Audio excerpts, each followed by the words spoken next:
Mesdames, Messieurs, bonjour. Très heureux de vous retrouver ici en direct de la grande halle de Cournon dans le cadre du sommet de l'élevage pour aborder un sujet important avec Jean-Baptiste Moreau. Bonjour Jean-Baptiste. Bonjour.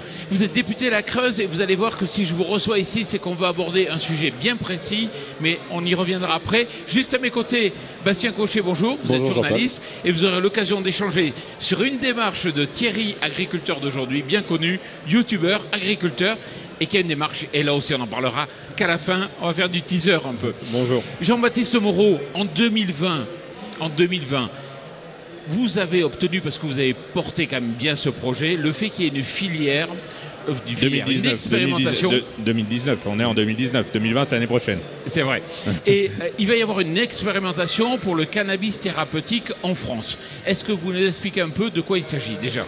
Alors, aujourd'hui, les usages, il y a différents usages sur le chanvre, hein, parce que le cannabis c'est du chanvre. Il y a les usages textiles, il y a les usages pour la plasturgie, il y a les usages même pour le revêtement de route, mais on a le droit d'utiliser la plante entière. Ce qu'on n'a pas le droit d'utiliser aujourd'hui, c'est l'inflorescence, c'est la fleur, qui peut avoir différentes vertus et différents usages. Il y a le cannabis thérapeutique, donc là qui est un médicament, qui traite un certain nombre de pathologies, notamment la sclérose en plaques, qui permet d'adoucir un certain nombre de douleurs. C'est pas un curatif, mais ça permet de supporter un certain nombre de douleurs liées à certaines maladies très dures qui n'ont aucun traitement aujourd'hui et qui se traitent avec des fortes doses d'opium ou de produits qui ont des effets vraiment très négatifs sur la santé des patients et des effets secondaires très importants que le cannabis n'a pas. Cannabis thérapeutique, ce qu'on appelle le cannabis bien-être ou CBD, cannabidiol. Alors là, c'est des compléments alimentaires, c'est des gélules, c'est du spray, c'est un certain nombre de choses qui permettent. C'est un myorelaxant, c'est-à-dire que ça relaxe musculairement. C'est une directive européenne qui existe aujourd'hui, mais qui a été transposée dans 22 pays sur 27. La France est un des derniers pays à ne pas l'avoir transformé. Et puis, il y a le cannabis qu'on appelle récréatif, c'est le pétard, c'est autre chose. Donc là, on est sur une drogue, pour le coup. Donc ça, c'est un autre sujet. Moi, je me suis concentré pour le moment sur le thérapeutique et le CBD, parce que pour les agriculteurs, c'est les deux volets les plus intéressants, parce que la légalisation n'arrivera pas dans l'immédiat, clairement. Elle a des enjeux de sécurité publique, de santé publique qui sont énormes, donc il faut prendre le temps d'étudier les choses. Mais sur le thérapeutique, aujourd'hui, ça peut se faire de façon très très rapide. Et nous, on a proposé justement au gouvernement une filière clé en main creusoise avec des producteurs. On s'est appuyé sur la Chambre d'agriculture avec un labo qui va faire la transformation et un labo qui va faire l'extraction et la transformation, pardon. Et puis après l'expérimentation qui a été décidée par Agnès Buzyn et qui doit démarrer en cette fin d'année 2019. Donc ce cannabis thérapeutique là, doit se cultiver par contre sous serre. Donc il y a un investissement relativement important à mettre en place, mais qui peut être accompagné justement par les labos en question pour aider les agriculteurs, parce que c'est de l'ordre de 3 millions d'euros, donc c'est pas une paille. Il faut bien expliquer de quoi on parle. Effectivement, dans le cannabis, ce qui nous intéresse, c'est les fleurs femelles. Ces fleurs femelles, il faut induire la floraison. Pour induire la floraison, il faut pouvoir maîtriser la lumière, donc c'est sous serre. C'est ça? Oui, pour le thérapeutique. Parce qu'en plus, il faut un degré de pureté important, puisqu'il doit être transformé pour faire des médicaments derrière. Donc il ne faut pas de pollinisation croisée, donc doit se faire sous serre. En plus, il y a des taux de THC, parce que le cannabis, il y a deux molécules. Le CBD qui a un effet donc, relaxant, et le THC qui lui a un effet psychotrope, psychoactif, et qui est responsable du fait que c'est une drogue. Et donc dans le thérapeutique, il peut y avoir des taux THC relativement importants, 10-15%, ce qui entraîne un effet euphorisant. Et donc il doit être contrôlé, et ça doit être relativement surveillé pour éviter notamment d'être piqué, fauché, volé. Quand vous dites relativement surveillé, vous imaginez un fonctionnement comment? La filière totalement contrôlée par le gouvernement pour avoir la main mise sur le thérapeutique, forcément, puisque c'est un médicament et ça devra passer les barrières de l'ANSM et autres, comme tous les médicaments qui peuvent exister.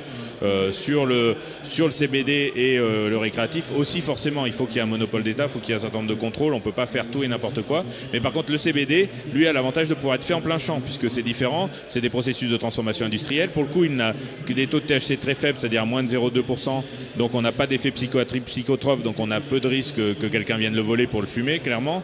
Et donc lui, c'est des potentialités beaucoup plus importantes, mais qui se comptent au niveau économique en plusieurs milliards d'euros.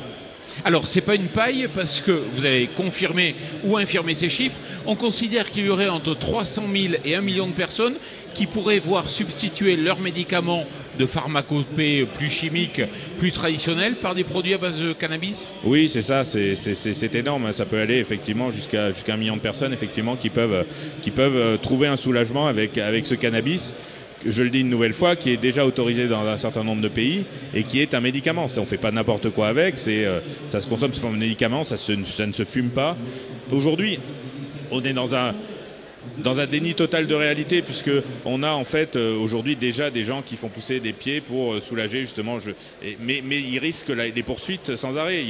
J'ai encore rencontré la semaine dernière un mari qui faisait pousser pour sa femme qui avait la sclérose en plaques et qui s'est fait condamner par la justice, alors qu'il n'y a que ça qui la soulage. Elle est obligée de le fumer parce qu'il n'y a pas de transformation et d'extraction derrière. Mais c'est des malades qui souffrent aujourd'hui et qui n'ont pas de solution alternative. Donc il faut aller très très vite sur cet aspect-là. D'ailleurs, Agnès Buzyn a dit que l'administration du cannabis ne se ferait pas en fumant. Non, absolument pas, parce qu'une fumée, comme dans tous les cas, c'est mauvais pour la santé, c'est mauvais pour les poumons, c'est risquer le cancer du poumon, quoi. Alors, pourquoi on est si en retard en France ? Parce qu'il y a plein de pays qui ont autorisé le cannabis thérapeutique. Il y a énormément aujourd'hui en fait de filières qui sont créées à l'étranger. Et pourtant, on a l'impression qu'en France, on a totalement pris du retard. Oui, on a pris du retard. Il y a 22 pays aujourd'hui sur 27 qui l'ont homologué et il y a un certain nombre de pays partout dans le monde qui l'ont autorisé. Donc, et tout ça pour des raisons totalement dogmatiques. On a aujourd'hui uniquement, on nous oppose le fait de dire oui, mais c'est la porte ouverte à la légalisation totale. Or, c'est pas du tout ça.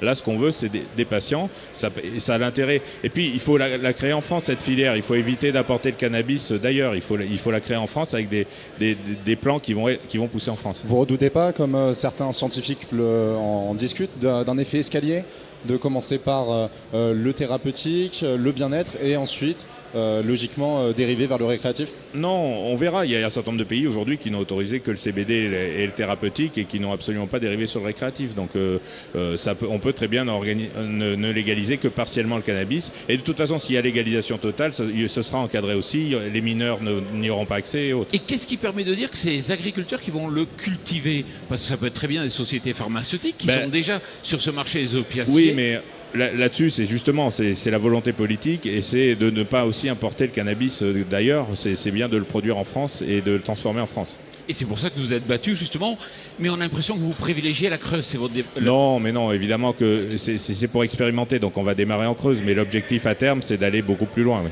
C'est évidemment que ça ne sera pas que le département de la Creuse. Et d'après mes informations, la semaine dernière, jeudi dernier, vous étiez dans le bureau du Premier ministre pour aller chercher de l'argent. Des conseillers à Matignon, pour essayer de faire avancer et créer cette filière, pour démarrer, pour mettre un point d'entrée dans cette filière de cannabis thérapeutique.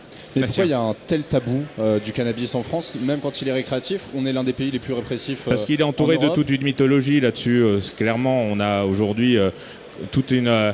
il est entaché au cannabis, c'est une drogue, c'est vraiment dogmatique pour le coup. Il n'y a aucune raison scientifique qui valide le fait de continuer à interdire le cannabis à vocation thérapeutique. Parce qu'il y a des expérimentations, on le voit aux États-Unis, il n'y a pas forcément de hausse importante chez les mineurs de la consommation. Aux Pays-Bas, depuis les années 70, la consommation est tolérée et c'est l'un des taux d'utilisation les plus bas en Europe. Alors pourquoi cette peur de la France de faire le grand pas et de sombrer dans des dérives? Et c'est pour ça qu'on lance la mission d'information, c'est justement pour dépassionner les débats autour du cannabis et pour objectiver un peu tout ça, parce qu'aujourd'hui on est complètement dans l'irrationnel sur ces questions-là.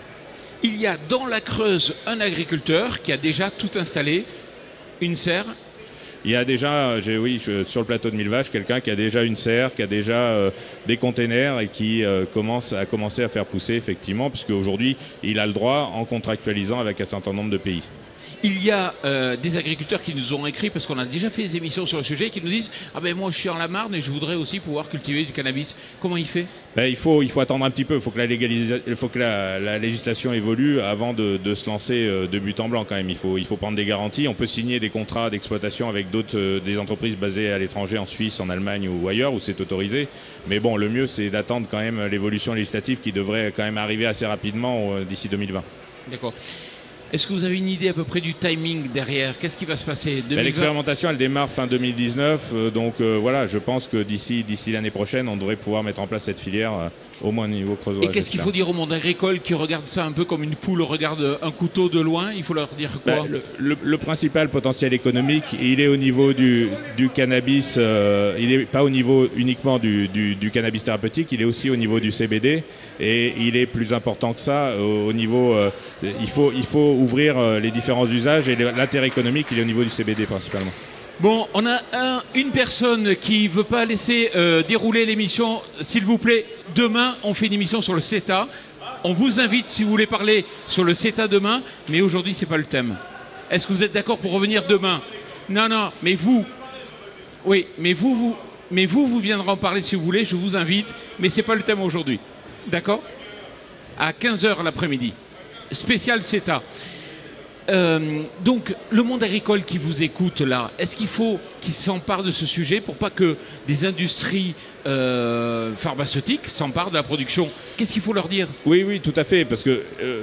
une fois de plus, je dis, le vrai potentiel économique pour le monde agricole, c'est le CBD, parce que le thérapeutique va être limité en surface et en nombre d'exploitations qui vont pouvoir y accéder, puisque ce n'est pas des quantités phénoménales pour faire de la transformation derrière. Par contre, le vrai potentiel sur le CBD, là, on a des entreprises derrière qui peuvent s'installer sur les territoires et qui sont réellement intéressants. Et il faut déjà être prêt à produire, se renseigner sur la plante, sur les itinéraires culturaux, sur un certain nombre de choses. En plus, le chanvre a de nombreux intérêts.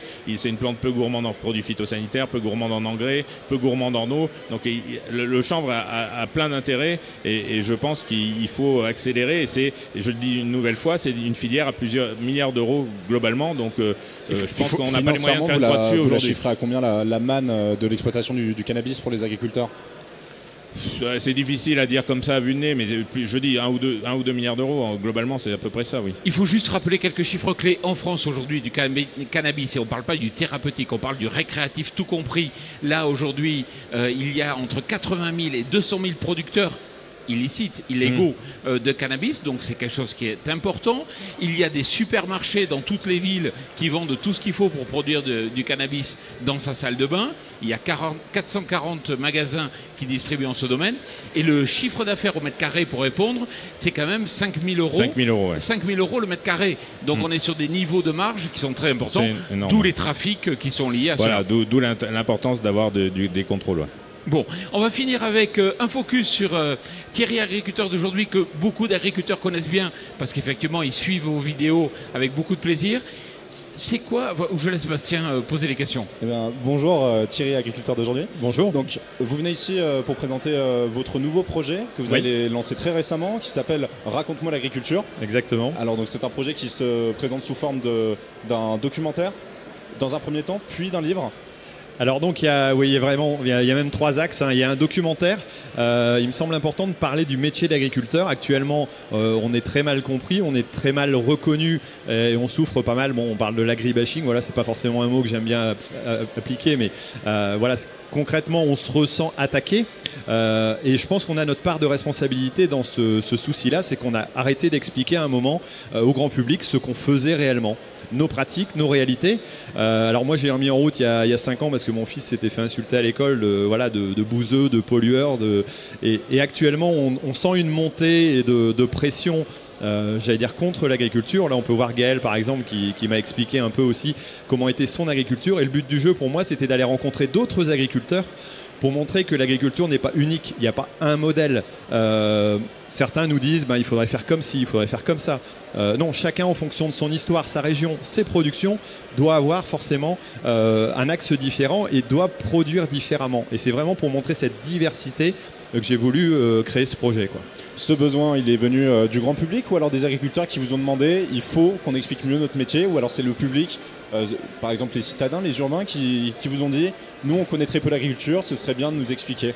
Alors il vient d'un constat, j'ai pu participer à des réunions publiques où à partir du moment où en tant qu'agriculteur on explique notre métier simplement, nos pratiques, pourquoi on fait ça, on peut être mieux compris, mieux accepté, et donc il paraît évident que donner les moyens au grand public de pouvoir mieux comprendre ce que l'on fait, c'est vraiment utile. Moi, je le ressens dans mon activité de youtubeur. J'ai beaucoup d'autres amis youtubeurs qui ont la même situation, qui ont des contacts avec aussi le grand public.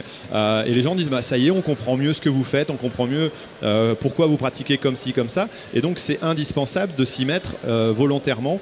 Et là, on est toute une équipe d'agriculteurs à communiquer, donc à parler de ça. Et je voulais aller plus loin que les vidéos YouTube en créant vraiment un reportage de longue durée et en mettant aussi en place la création d'un livre.